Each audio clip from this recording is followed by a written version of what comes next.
आज की कहानी एक किसान लड़के की है जिसे एक ऐसी लड़की से इश्क हो जाता है जिसके साथ एक रात बिताने के लिए लोग अपना सब कुछ लुटाने को तैयार रहते हैं और जो भी उसके साथ रात बिताता है वो खुद को बहुत ही खुशनसीब समझता है। फिर एक दिन वो किसान लड़का उस लड़की को अपने साथ घर ले आता है। इसके बाद दोनों मिलकर करते हैं ऐसे ऐसे कांड जो देखेंगे हम आज की इस कहानी में। सो हेलो दोस्तों, मेरा नाम है इशिता और कहानी की शुरुआत साल 1850 में कैलिफोर्निया के रॉकीज नाम के एक छोटे से शहर से शुरू होती है। यहाँ एंजल नाम की एक बेहद खूबसूरत लड़की रहती है, लेकिन वो एक ऐसी लड़की है जिसके साथ रात बिताने के लिए लोगों को लॉटरी के जरिए चुना जाता है। जिसका नंबर निकलता है वो खुद को बहुत खुशनसीब समझता है। अब यहाँ पर एंजल को देखते हैं जो मजबूर और लाचार नजर आती है। उसे अपने बचपन के दिन याद आते हैं जहाँ वो अपनी माँ नीना के साथ रहती थी और उस दिन वो बहुत खुश थी क्योंकि उसके पिता एलेक्स उससे पहली बार मिलने आने वाले थे। पर जब एलेक्स आता है तो वो अपनी बेटी से सही से बात भी नहीं करता और उसे कमरे से बाहर जाने को कहता है और नीना से कहता है तुम मेरे घर में सिर्फ रहती हो, लेकिन मैंने तुमसे शादी नहीं की और ना ही करूँगा। मैंने कहा था ये बच्चा मुझे नहीं चाहिए क्योंकि ये नाजायज बच्चा है। ये सुनकर नीना गुस्से में भड़क उठती है जिससे एलेक्स भी गुस्से में आकर उसे बहुत मारता है और फिर वहाँ से चला जाता है। पर ये सब एंजल ने बाहर से सुन लिया था और अपने पिता का ये रूप देखकर वो रोने लगती है। फिर उसकी माँ बाहर आकर उसे समझाती है कि इसमें तुम्हारी कोई गलती नहीं है, मैं इस दुनिया में सबसे ज्यादा प्यार तुमसे करती हूँ। अब कुछ दिन बाद नीना को एलेक्स से एक खत मिलता है जिसमें लिखा होता है कि उसने उनके लिए सभी रास्ते बंद कर दिए हैं, उसने घर भी बेच दिया है और उनसे कभी ना मिलने का फैसला कर लिया है। इसके बाद नीना अपनी बेटी को लेकर घर छोड़ देती है और अपना गुजारा करने के लिए अपने सारे गहने बेचने के लिए जॉन नाम के एक जौहरी के पास जाती है। लेकिन जॉन कहता है कि ये गहने नकली हैं, जिनकी कोई कीमत नहीं है, लेकिन तुम खुद बहुत कीमती हो। अगर तुम मेरे लिए काम करोगी तो तुम्हें पैसे मिल सकते हैं और यहाँ रहने की जगह भी मिल जाएगी। नीना अपनी मजबूरी की वजह से जॉन की बात मान लेती है। इसके बाद जॉन सबसे पहले नीना से इंटीमेट होता है और फिर उसे काम पर लगा देता है ताकि वो दोनों पैसे कमा सकें। लेकिन कुछ ही दिनों बाद नीना को एक गंभीर बीमारी हो जाती है और कुछ दिनों में उसकी मौत हो जाती है। अपनी माँ को इस हालत में मरते देख एंजल बहुत रोती है, लेकिन वो खुद भी बेसहारा थी। अब आगे एंजल किस तरह शहर के लोगों के बीच एक महंगी लड़की बनती है ये हमें आगे पता चलेगा। अब कहानी प्रेजेंट में आती है जहाँ हम माइकल नाम के एक किसान को देखते हैं। वो अपने खेतों का सारा काम अकेले करता है और एक समझदार और धार्मिक लड़का है जो रोज चर्च जाकर प्रार्थना करता है। पर आज वो गॉड से अपने लिए एक लाइफ पार्टनर मांगता है जो उसे सच्चा प्यार करे और हमेशा उसका साथ दे। उसी दिन शाम को जब माइकल अपना सामान बेचने के लिए शहर जाता है तो उसकी नजर एंजल पर पड़ती है जो घूमने के लिए बाहर निकली थी और पहली ही नजर में एंजल उसे बहुत अच्छी लगती है। माइकल अपने दोस्त से एंजल के बारे में पूछता है तो वो बताता है कि एंजल इस शहर के एक पैलेस में रहती है और वो यहाँ की सबसे खूबसूरत और महंगी लड़की है जिसके साथ रात बिताने के लिए लोगों की लाइन लगी रहती है। ये सुनकर माइकल को अजीब लगता है, लेकिन वो सोचता है कि चाहे उसका बैकग्राउंड कुछ भी हो, एक बार उससे जरूर मिलना होगा। अब शाम को जब एंजल की एक शिफ्ट खत्म होती है तो वहाँ की बॉस डचेस का एक बॉडीगार्ड आता है जो हर शिफ्ट के बाद कमाई लेने आता है, लेकिन उसे कमाई कम लगती है इसलिए वो एंजल से बदतमीजी से पूछता है तुमने और सोना कहाँ छुपाया है। एंजल भी गुस्से में आकर उसे गालियाँ देती है, जिसके बाद वो उसे पीटना शुरू कर देता है और उसे बाथटब में डुबोने लगता है। तभी डचेस वहाँ आकर उसे रोकती है और बॉडीगार्ड से कहती है अगर एंजल को एक खरोंच भी आई तो नीचे खड़े लोग तुम्हें नहीं छोड़ेंगे। अब गुस्सा छोड़ो और जल्दी उसे दूसरे शिफ्ट के लिए तैयार करो।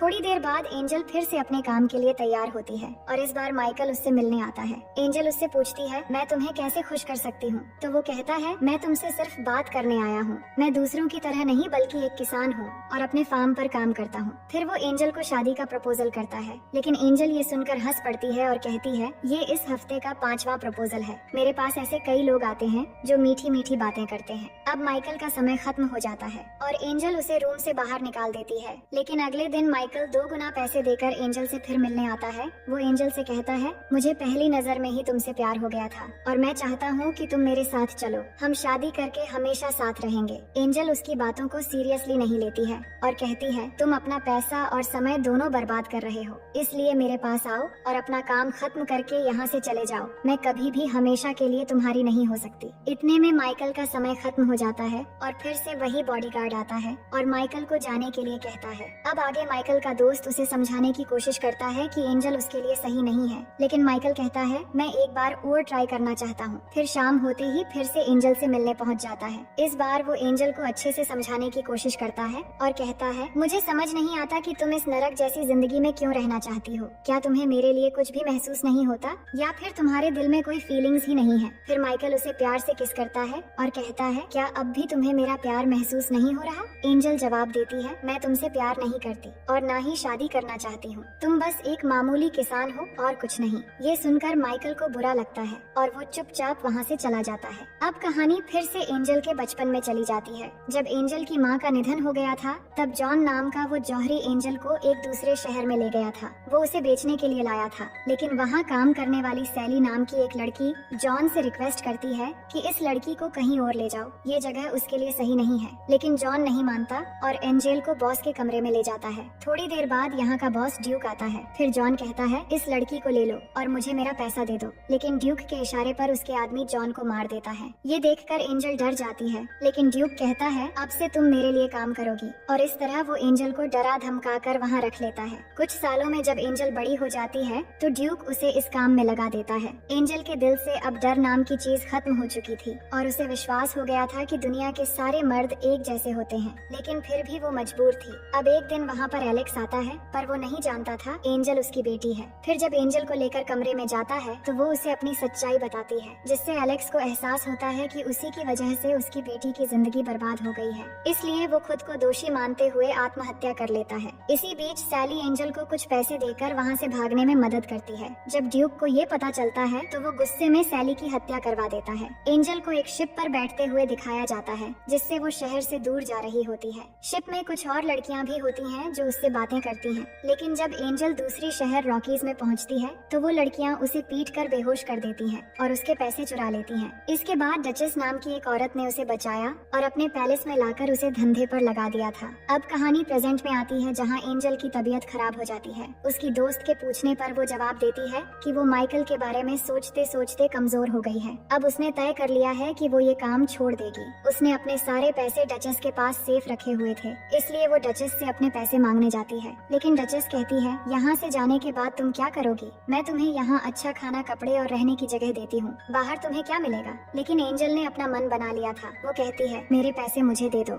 इस पर डचेस गुस्से में आ जाती है और कहती है, मैं तुम्हें कुछ भी नहीं दूंगी। एंजल को भी गुस्सा आ जाता है और वो डचेस पर चिल्लाने लगती है। इसके बाद डचेस अपने आदमी को बुलाती है और कहती है, एंजल को सबक सिखाओ। जिसके बाद वो आदमी एंजल को ले जाकर बहुत मारता है। उसी रात माइकल को सपना आता है कि एंजल के साथ कुछ बुरा हो रहा है। अगली सुबह वो पैलेस पहुंच जाता है और देखता है कि एंजल की हालत बहुत खराब है। उसे बहुत गुस्सा आता है और वो डचेस से कहता है, अब मैं इसे यहाँ से लेकर जा रहा हूँ। लेकिन डचेस कहती है, एंजल पर मेरा कर्ज है और कर्ज चुकाए बिना वो कहीं नहीं जा सकती। जो सुनकर माइकल डचेस को एंजल के कर्ज से 3 गुना ज्यादा पैसे दे देता है। फिर वो एंजल को अपनी माँ की अंगूठी देकर कहता है, क्या तुम मुझसे शादी करोगी? जिस पर एंजल हाँ कहती है। इसके बाद माइकल एंजल को अपने फार्म पर ले जाता है। मार की वजह से उसकी हालत बहुत खराब थी। वो माइकल से कहती है, तुमने डचेस को बहुत सारे पैसे दे दिए। माइकल कहता है, उसकी परवाह मत करो, मुझे बस तुम्हें उस जगह से बचाना था। लेकिन एंजल वो अंगूठी वापस कर देती है और कहती है, मैं ठीक होने के बाद तुम्हारे सारे कर्ज चुका दूंगी और फिर यहाँ से चली जाऊंगी, पर मैं शादी करके किसी की गुलाम नहीं बनूंगी। माइकल ये सुनकर हंसता है और कहता है, शादी करना कोई गुलामी नहीं है। फिर वो उसे पहनने के लिए कुछ कपड़े देता है, जिस पर एंजल पूछती है, क्या ये तुम्हारी वाइफ के हैं?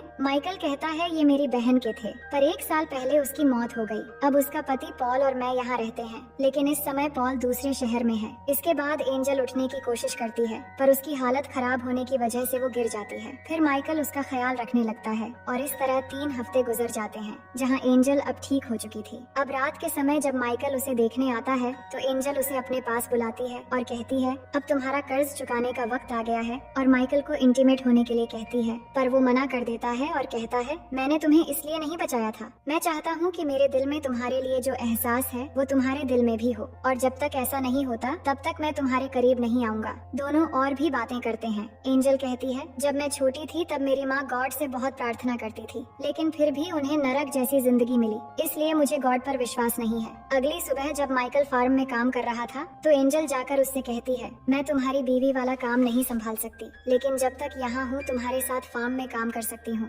जिस पर माइकल भी मान जाता है। इसके बाद वो उसे खेती की कई चीजें सिखाता है, जैसे कि अंडे लाना और मुर्गी पालना और मछली पकड़ने के साथ साथ कई काम भी सिखाता है। इन सब कामों में एंजल को भी मजा आने लगता है। फिर एक रात माइकल उसे जगाकर कहता है, चलो हमें कहीं जाना है। एंजल कहती है, थोड़ी देर बाद सुबह होने वाली है, अब रात को कहाँ ले जाओगे? जिसके बाद माइकल उसे एक पहाड़ी पर ले जाता है और वहाँ से खूबसूरत सनराइज दिखाता है और कहता है, मैं तुम्हें ऐसी ऐसी ही जिंदगी देना चाहता हूँ जिसमें बहुत सारे रंग होंगे, ठीक इसी सनराइज की तरह। एंजल कहती है, अगर तुम मेरी जिंदगी का आधा सच भी जान लोगे तो मुझसे नफरत करने लगोगे। इस पर माइकल कहता है, वो जिंदगी तुमने नहीं चुनी थी, लेकिन अब तुम अपनी मनचाही जिंदगी चुन सकती हो। पर एंजल कहती है, मुझे पता भी नहीं कि मैं यहाँ पर क्यों हूँ। तुम मुझे अपनी बीवी तो मानते हो पर मेरे करीब नहीं आते। माइकल बताता है, मैं बस इंतजार कर रहा था तुम्हारे दिल में वो एहसास होने का। जिसके बाद दोनों किस करने लगते हैं। फिर दोनों घर चले आते हैं। घर आकर माइकल पहली बार एंजल के साथ इंटीमेट हो जाता है और दोनों इस पल को बहुत एंजॉय करते हैं। अब अगले दिन फार्म में पॉल आता है और माइकल से मिलता है। पॉल अपने काम के लिए दूसरे शहर गया था और वो बहुत दिनों बाद लौटा है। दोनों एक दूसरे का हालचाल पूछते हैं और माइकल कहता है कि मैंने शादी कर ली है। इसके बाद वो जब पॉल को एंजल से मिलवाने ले जाता है तो पॉल उसे देखकर पहचान लेता है, पर इस वक्त वो कुछ भी नहीं कहता। फिर माइकल के जाने के बाद वो एंजल से बात करता है और कहता है, मैं अच्छे से जानता हूँ कि तुम कौन हो और किस तरह का काम करती हो। माइकल बहुत ही अच्छा लड़का है, उसे एक अच्छी बीवी मिलनी चाहिए, ना कि तुम जैसी। एंजल कहती है, वो खुद मेरे पास आया था और सब जानने के बाद ही उसने मुझे अपनाया और ये बात तुम्हें भी एक्सेप्ट कर लेनी चाहिए। लेकिन पॉल नहीं मानता और यहाँ से माइकल के पास जाता है और एंजल के बारे में बताने लगता है कि वो एक घटिया लड़की है और उसके बारे में उल्टा सीधा बोलने लगता है। तो माइकल उसे एक पंच मार देता है और कहता है, अगर तुम मुझे भाई जैसा मानते हो तो एंजल को भी एक बहन जैसी माननी पड़ेगी। फिर उसे सॉरी भी कहता है और समझाता है, तुम चाहो तो शहर जाकर एक नया बिजनेस शुरू कर सकते हो और पहले की तरह अच्छे से जी सकते हो। नेक्स्ट सीन में एंजल और माइकल को एक साथ देखते हैं। माइकल कहता है, अगले दिन पॉल शहर जा रहा है और उनके बीच जो हुआ वो भी बताता है। फिर एंजल के पास आकर कहता है, मुझे तुम्हारे साथ पूरी जिंदगी बितानी है। मैं चाहता हूँ कि हमारे बच्चे हो और हम पूरी जिंदगी खुश रहे। पर एंजल माँ नहीं बन सकती थी और ये बात अब तक माइकल को नहीं पता थी। अब यहाँ पर हमें एंजल का पास्ट दिखाया जाता है कि वो एक बार प्रेग्नेंट हो गई थी और ऐसा फिर से न हो, इसलिए ड्यूक ने एक डॉक्टर को बुलाया और जबरदस्ती एंजल को पकड़कर उसका अबॉर्शन करवा दिया ताकि वो कभी भी माँ न बन पाए। अब दूसरे दिन से एंजल फार्म के सारे कामों को अच्छे से करने लगती है और उसने फिशिंग करना भी सीख लिया था क्योंकि वो कहीं न कहीं माइकल के प्यार को समझने लगी थी। पर अभी भी वो खुद को दोषी मान रही थी क्योंकि उसके अतीत की कड़वी सच्चाइयों के बारे में माइकल को कुछ नहीं पता था, इसलिए वो खुद को माइकल के काबिल नहीं मान पा रही थी। फिर वो दोनों एक रास्ते से गुजरते समय कुछ लोगों को देखते हैं। वो एक फैमिली थी और उनकी माँ एलिजाबेथ प्रेग्नेंट थी। उनका अपना घर नहीं था और वो किसी दूसरी जगह रहने के लिए जा रहे थे। तो माइकल और एंजल उनका ख्याल रखने के लिए उन्हें घर ले आते हैं और उन्हें खाना देते हैं। वो उनकी बहुत शुक्रगुजारी होते हैं और उनकी मरियम नाम की एक बड़ी बेटी भी थी जो एंजल से पूछती है, तुम और माइकल कैसे मिले थे? तो वो उसे बता देती है कि वो पहले क्या थी और किस तरह वो मिले थे और इसी बीच दोनों अच्छे फ्रेंड्स बन जाते हैं। अब ऐसे ही समय गुजरने लगती हैं और एलिजाबेथ एक बेटे को जन्म देती है जिससे सभी बहुत खुश होते हैं। माइकल और मरियम दोनों मिलकर उस बच्चे का ख्याल रख रहे थे जो देखकर एंजल को लगता है कि मरियम और माइकल की जोड़ी बहुत ही अच्छी रहेगी। फिर रात को मरियम के पिता सबको बताते हैं कि उन्होंने पॉल से कुछ जमीन खरीद ली है और अब वो सब मिलकर यही रहेंगे। अगले दिन जब माइकल और एंजल खेत में होते हैं तो एंजल कहती है, मरियम बहुत ही प्यारी लड़की है और तुम दोनों की जोड़ी बहुत अच्छी लगेगी। इस पर माइकल कहता है, मैं सिर्फ तुमसे प्यार करता हूँ और हमारे बीच कोई भी नहीं आ सकता। इसके बाद एंजल उसे वो सच बता देती है कि ड्यूक ने एक डॉक्टर से जबरदस्ती उसका ऑपरेशन करवाया था जिससे वो अब कभी भी माँ नहीं बन सकती। मगर माइकल कहता है, तुम जैसी भी थी इससे फर्क नहीं पड़ता। मैं तुमसे बहुत प्यार करता हूँ और ये कभी भी नहीं बदलेगा और हमें कभी भी उम्मीद नहीं छोड़नी चाहिए क्योंकि कभी भी कुछ भी हो सकता है। पर एंजल ने ये मान लिया था कि ऐसा कुछ भी नहीं होगा, ना वो कभी माँ बन सकती है और ना ही माइकल की एक अच्छी बीवी। उसके बाद हम दोनों को डिनर करते हुए देखते हैं जहाँ एंजल कहती है कि मुझे उस जगह ले चलो जहाँ पर हमने सनराइज देखा था। फिर दोनों वहाँ जाकर सनसेट देखते हैं और उस पल को यादगार बनाने के लिए दोनों वहीं पर इंटीमेट हो जाते हैं। फिर अगली सुबह एंजल मरियम के लिए एक लेटर लिखती है और उसमें माइकल की अंगूठी रखकर सबके जागने से पहले एक आदमी के साथ शहर चली जाती है। इसके बाद मरियम को वो लेटर मिलती है जिसमें लिखा होता है कि माइकल और मरियम की एक खूबसूरत जोड़ी बन सकती है और वो हमेशा खुश रहेंगे। फिर मरियम वो लेटर माइकल को दिखाती है और कहती है, तुम्हें जाकर उसे रोकना चाहिए। पर माइकल कहता है, मैंने उसके लिए सब कुछ किया और उसे अपने प्यार का एहसास भी दिलाया। अब ये उसकी जिंदगी है और वापस आने का फैसला भी उसी को करना होगा। वही एंजल शहर के एक होटल में पहुंचती है और होटल ओनर से कहती है, अगर आपको किसी कुक की जरूरत है तो मैं वो काम कर सकती हूँ, पर मुझे यहाँ रहने के लिए जगह भी चाहिए। ये सुनकर होटल ओनर मान जाता है। अब एंजल वहाँ काम पर लग जाती है, पर उसी दिन ही ड्यूक का एक आदमी उसे वहाँ काम करते हुए देख लेता है। उसी रात को होटल में आग लग जाती है और सब कुछ जल जाता है। अगले दिन एंजल जले हुए सामानों को समेट रही थी, तभी उसके सामने ड्यूक आता है। ड्यूक वही आदमी है जिसने एंजल को बचपन में जॉन को मारकर अपने कब्जे में किया था अब उसने इस शहर में आकर अपना वही धंधा शुरू किया है जिसके बारे में एंजल नहीं जानती थी। वो एंजल को अपने साथ चलने के लिए कहता है, पर वो कहती है कि तुम मुझसे जबरदस्ती नहीं कर सकते। इसके बाद ड्यूक बताता है, कल रात होटल में मैंने ही आग लगवाई थी। अब अगर तुम नहीं मानती तो मैं इस होटल ओनर को भी मरवा दूंगा। इसके बाद एंजल ना चाहते हुए भी उसके साथ चली जाती है, लेकिन वहाँ जाकर देखती है कि ड्यूक के पास 2 छोटी छोटी लड़कियाँ हैं जिनके साथ वो उसी की तरह जबरदस्ती काम करवाता है। ये देखकर एंजल कहती है कि तुम बड़ी लड़कियों को हैंडल नहीं कर सकते, इसलिए छोटी बच्चियों को लाकर उन पर जुल्म करते हो। ड्यूक उसे धमकाते हुए कहता है, अगर तुम मेरे खिलाफ गई या भागने की कोशिश की तो मैं तुम्हें मार डालूंगा। अब जल्दी से तैयार हो जाओ, मुझे तुम्हें सबके सामने ले जाकर दिखाना है। इसके बाद वो एंजल को स्टेज में ले जाकर सबको दिखाना चाहता था, पर इसी बीच एंजल पहली बार गॉड से प्रे करती है कि अगर आप सच में हो तो उन छोटी बच्चियों के लिए ही सही मेरी मदद करो और मुझे सच बोलने की शक्ति दो। इसके बाद ड्यूक उसे सबके सामने स्टेज पर ले जाता है, लेकिन वो स्टेज में खड़ी होकर सब लोगों को बता देती है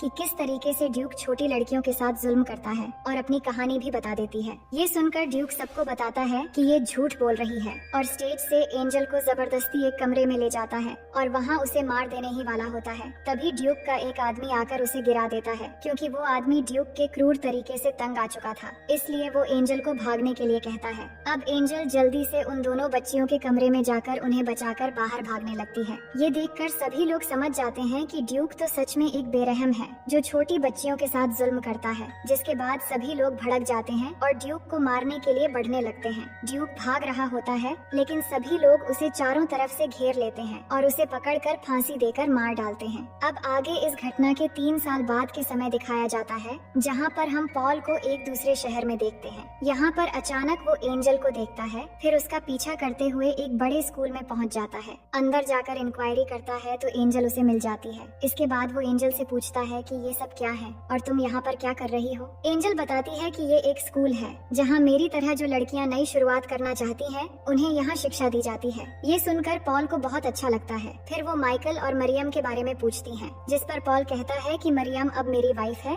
और अब वो माँ बनने वाली है। तुमने सोचा था कि वो दोनों एक हो जाएंगे, लेकिन माइकल ने हमेशा मरियम को अपनी बहन की तरह माना और वो अब भी तुम्हारा इंतजार कर रहा है और अभी भी तुमसे बहुत प्यार करता है। ये सुनकर एंजल बहुत दुखी हो जाती है, क्योंकि वो चाहती थी कि माइकल एक नेक लड़की के साथ अपनी जिंदगी बिताए। इसके बाद पॉल उसे वापस चलने के लिए रिक्वेस्ट करता है और कहता है, मैं 4 बजे यहाँ से जाने वाला हूँ, तुम चाहो तो मेरे साथ चल सकती हो। दूसरी तरफ हम माइकल को देखते हैं जो अपने खेतों में काम कर रहा होता है। तभी वो एंजल को देखता है कि वो वापस आ गई है। एंजल उसके पास आती है और अपना असली नाम बताती है कि मेरा नाम सारा है, जो मैंने आज तक किसी को भी नहीं बताया। मैं सिर्फ ये कहने आई हूँ कि मैं तुमसे बहुत प्यार करती हूँ और मैंने जो भी तुम्हारे साथ किया उसके लिए मुझे माफ कर देना। मेरी वजह से तुम्हें बहुत तकलीफ हुई है। माइकल कहता है, इन्हीं तकलीफों की वजह से हमें ये खूबसूरत पल मिला है और अब हम एक साथ हैं। फिर वो अपनी माँ की रिंग, जो अब तक उसने संभाल के रखा था, वो एंजल को दे देता है और अपनी जिंदगी में उसे वेलकम करता है। इसके बाद दोनों बहुत खुश होते हैं और एक दूसरे को किस करने लगते हैं।